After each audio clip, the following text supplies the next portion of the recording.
silly Vanilly. Hi. You don't know who I am? I'm a little hurt, I must say.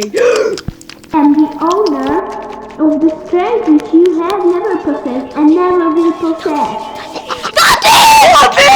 I'm the owner of truth and deceit of this world.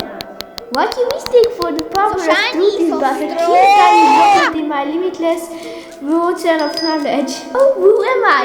Need another thing? I thought you so am I little by now. The one who governs all truth and deceit. The master of all knowledge. Ding, ding. Evil. And it reduced it to deceit. The witches took your powers and you feared. Seth, you little shithead! Absolute silence. I made a burn up in the oven! Alrighty, so you think you stand a chance against me? You're so silly, oh silly Vanilly. Do I really have to spell it out for you?